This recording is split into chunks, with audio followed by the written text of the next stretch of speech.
Dear students, in the last module, we have learned about different protections and cures for network attacks which could happen in our computer system. However, there could be some things, for example, the attacker is not wanting to destroy your computer system. It is basically trying to hack the content. So for that, we need encryption. So we learned about how to secure computer system, but one of the main threat is to gain access to your data, because your data could be very important and secure for yourself. For example, your credit card number or some of your documents which you do not want to share publicly. So one solution could be that you are logged in onto your computer using a password. That is a perfect solution. However, this solution cannot be applied when the data is traveling on the internet and going from one place to another place. So in between, there could be some hackers which can deceive and which can acquire your data on the internet. So what we can do? We can have different strategies. One of the strategies is having secure version of HTTP. So your websites, as we learned in one of the previous modules, could have secure versions of HTTP known as HTTPS. And the backbone of HTTPS is Secure Sockets Layer, which was developed by Netscape to provide secure transmission between client and the server. So this is one of the way. And there could be some other ways. For example, if you are sending your data to some other computer, you can encrypt that data, which means the message which you are going to send from one place to another place, that message is not going in the same fashion. For example, you want to send Apple. So this is a data, and you can translate Apple as a ABC XYZ. So this should be understood by the receiver that you are saying Apple. So you need to define some codes that how you are going to encrypt your data, which is when transferred on the internet is not the real data, is not understood by the hackers, but your receiver end could easily understand what you are sending.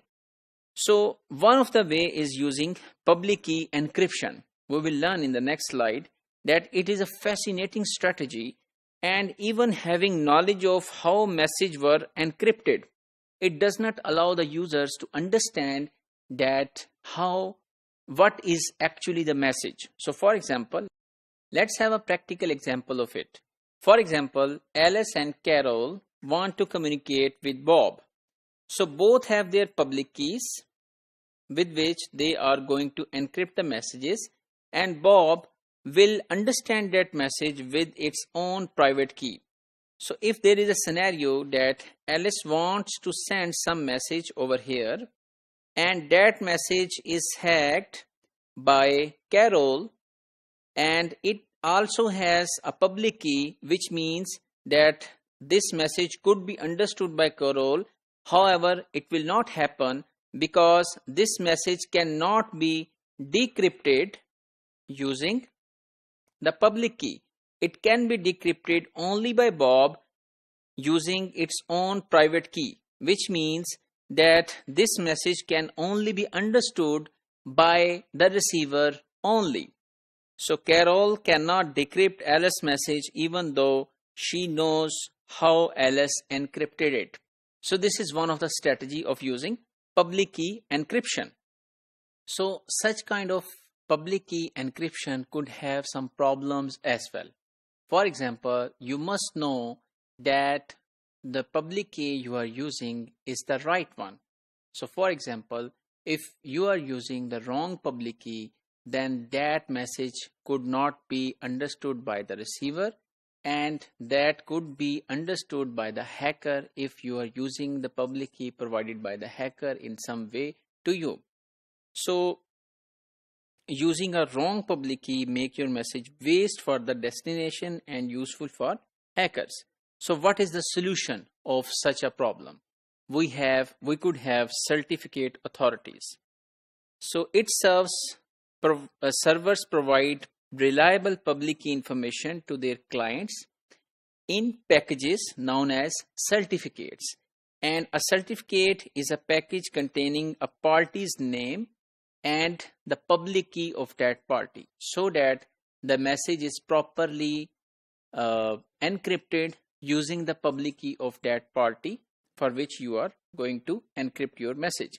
Because on an internet or on a network, you are going to encrypt messages for different parties. There is another important concept known as digital signature. So in some of the public key encryption systems, the role of encryption and decryption can be reversed. So this means the message is going to be encrypted using private key.